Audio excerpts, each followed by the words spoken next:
رمضان رمضان رمضان يا حبيب رمضان رمضان ليتك دوما قريب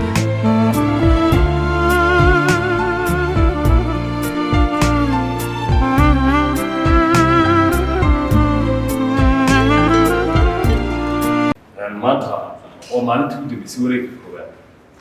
waxaa soo tartamay 6 group oo hore 3 group baa ka baxay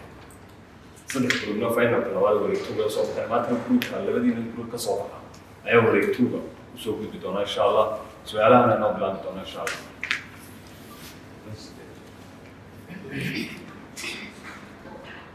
su'aasha koowaad waxay yeelan doonaa dhulkiisa yeelan doonaa oo su-aasha gobolaha odhanaysaa dastuurka jamhuuriyadda Somaliland qodobka sheegaya golayaasha gobolada iyo degmooyinku waa qodobka ta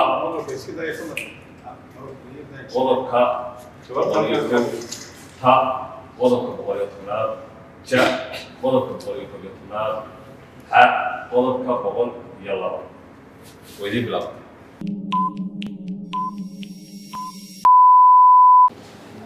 بسم الله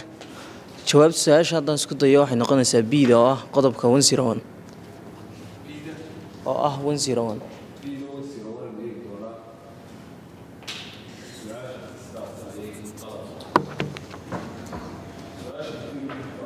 su-aasha xigtaa waxay odhanaysaa waxaana iskale U-Voice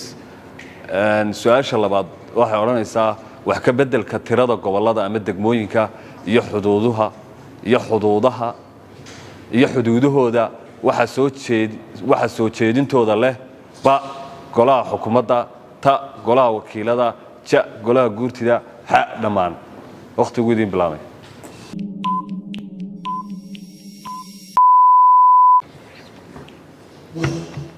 بسم الله السلام عليكم ورحمة الله وبركاته مقعي واسم فيصل عبد الله وحن كسر أورك يوفوس سؤال جوابته إذا مركان سكوتينو وحق ودمانة inuu eegi doonaa xa oo dhammaan inuu eegi doonaa su-aasha jawaabteedu sidaas ayay qalad ku tahay su-aasha xigteen u gudbi doonaa su-aasha saddexaad waxa iska leh uhdus su-aasha saddexaad waxay odhanaysaa dastuurka jamhuuriyadda Somaliland qodobka tilmaamaya qaab dhismeedka dalku waa ba qodobka 108aad ta qodobka 100 ta qodobka 730aad ja qodobka 109aad ha qodobka 110aad وقت يقولون دين بلانه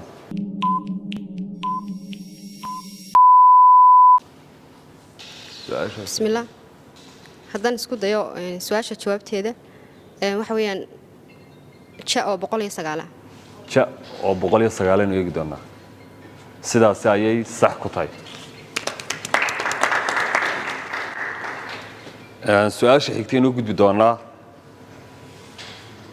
سؤال أفراد ويان يوفوس بسكلا سؤال أفراد واحد أورانسا قبل كسناك وحوليه هاي با هل دقمو أو درجة آية تا لبد دقمو أو درجة آية شا صدح دقمو أو درجة آية ها منا ويدين بلا ما أختي بسم الله مقعي وسامي عبد الله كسعة ورك يوفوس سؤال جوابتي هذا تنسقط وحق ومن وهي سؤال جوابتي إنه يقدرنا سدا سايدكو قرويدي وبا أو هل دقمو أو درجة أيو قبل كسنة قليل سؤال حكتين يوجد بدونا سؤال حكتا واحد ورانا يسا وسؤال الشراد واحد ورانا يسا سدا كوعد دستور كجمهورية Somaliland أود حيردتشنتا وحاله با قلها وكيلة تا قلها جورتدا جا وبا يتا ها اللي بعنا وقت قويدين بلامه بسم الله أنا أقول معي وياي أحمد مستوى جامع كسر دور كوداس دان سؤال جوابتي اسكت ضيو وجا أو با يتا جا أو با يتا إنه يقدرنا إن شاء الله سدا سايي صح كتاي سؤال حigta waa su'aasha lixaad waxay oranaysaa gobolka Maroodi Jeex wuxuu ka kooban yahay ba 20 degmo ta 19 degmo ja 25 degmo xa 17 degmo waqtigu idin bilaabay haddii aan isku dayo jawaabta waa ta jawaabtu waa ta oo 19 degmo inay eegna waa sax saasay sax ku tahay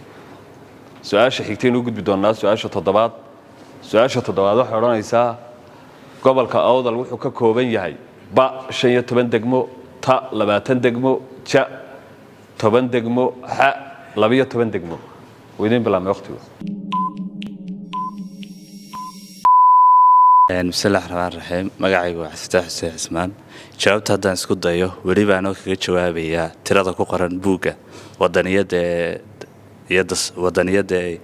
xarunta wadaniyadu bixisay waa 12 degmo 12 degmo in eegi doonaa oo hada asaasi ay sax ku tahay su'aasha xigtay u gudbi doonaa su'aasha xigta waxa oranaysaa gobolka Maroodi Jeex labada degmo ee darajada ee ahi waa ba Hargeysa ta Salaxley ja Gabiley ha ba iyo ja bismillaah magacaygu Bashaariya Siin Maxamed waxaan ka socdaa ururka UFOS haddaan isku dayo jawaabtu waxay noqonaysaa Hargeysa iyo Gabiley waas markaa waxay noqonaysaa ba iyo ja oo noqonaysa xaada markaa xaadaynu eegi doonaa ba iyo ja su'aasha sagaalaad baan u gudbi doonaa su'aasha sagaalaad waxa odhanaysaa degmada Garbadadar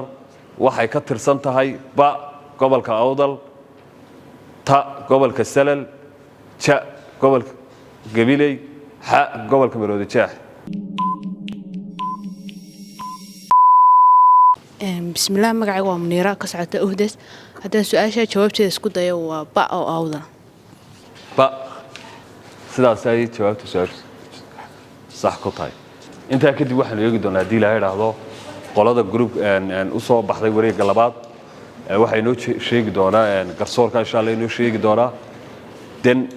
laba qof oo hadli doona labadiina urur oo dareenkooda ka hadli doona sida tartanka oo arkaan marka waxaan ka war suganaa insha Allah garsoorka marka la tartamo cid baa dheeraysa taa macnaheedu ma aha wala kala aqoon badan yihiin aqoontiina tartanka laguma jaangooyin karo anaguna ma qiimeyn karno laakiin waxa ku tartamayseen tibaax yar oo leedin siiyay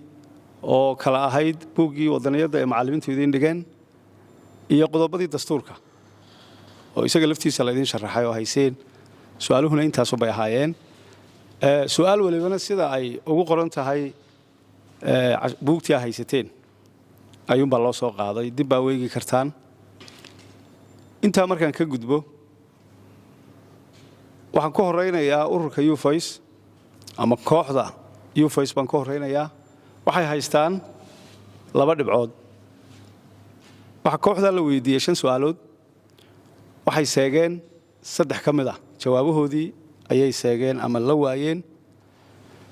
2 kamidana si fiican bay uga jawaabeen marka 2 darajaan idin haynaa ama 2 dhibcood kooxda kale ee la yiraahdo Uhdas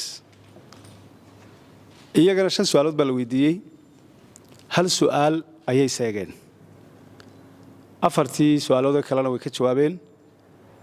sidaa darteed waxay haystaan 4 dhibcood waxaanay u gudbeen wareegii labaad sida aad waxa weeyaan uga soo qayb gasheen iyo sida aad uga qayb qaadateen tartanka wadaniyada iyo dastuurka waxaan rajayn doonaa in wasaaradda guud ahaanna ay ku xisaabtami doonto dadka maanta aqoonta dastuurka iyo wadaniyada xabaarsan idinka aatiine waxyaabo fara badan wada qaban doona insha Allah rajayn doonaa oo aad fara badan soo socda tan waa bilow waxay bilow u tahay qorshayaal waaweyn aan wadno ka wasaarad ahaan waan doonayno in dastuurka qaranka iyo wadaniyada dalka guud ahaan lagu gaarsiiyo idinkuna maadaama waqti aad geliseen waxaan rajayn doonaa inaad qayb ka noqon doontaan marka aad iyo aad baa mahadsantihiin wareegga labaad iyo qaabkiisana waxaan ku soo dhaweyn doonaa soo hadli doono agaasimaha waaxda dastuurka Axmed ku soo dhaweyn doonaa aad baan idinka mahadnaqayaa sida quruxda badan leh akhlaaqada leh ee sharafta leh uga qayb qaadateen iyo dadaalka aad muujiseen runtii sidaynu wada ogsoonahay 8 group baynu tartanka ku galay 8 group maanta waxa soo gudbay 4 group oo kamid ah afarna way hadheen afarta group ee soo baxay baa haddana iyaguna iswajihi doona labaa ka soo hadhi doona labadaasaa tartanka finalka kama dambaystaa insha allah dhici doona markaa afartu berri iyo sahan dambe kala noqon doonaa finalkuna wuxuu noqon doonaa maanta salaasada idinkuna gruubka guulaystayna waxaan leeyahay soo dadaala gruubka laga guulaystayna idinkuna dadaal baad muujiseen waxaa laga yaabaa tartano badan iyo aqoono iskororsi dambe uu soo socdaa. asalaamu calaykum waraxmatullahi wabarakaatu magacaygu waa axlaan cabdiraxmaan muumin ka socota ururka UFOS ahna gudoomiye ku-xigeenka ururka UFOS waxaan hambalyeynayaa walaalaheen badiyaabo waa bahdeen mar labaa sacab haloo tumo insha allah waxaan rajeynaya inaad finalkana gaadhaan. cid kastoo guulaysatayna kolley waa laba ururoo guulaystay ururka UFOS intaan horta in yaroo gaaraa la kaftamee si gaar horta asxaabu nahay waa ururaan wada shaqayno naga dhexayso inkastoo gudoomiyaalkan aanu iga muuqan kaysaawe haddana waa ururaan inta taariikhdiisa ka warhayo halkan ka dhex bilaabmay oo marka hore annaga laftarkaygu aanu islahayn dee maanta waa ururkii wadaniyadda ka dhex bilaabmay wadaniyaddii kula tartamaysa laakiin waxaan rajaynayaa kulle meel wanaagsan baa soo gaadheen in halkaa ka sii wadna insha allah waana mahadsantihiin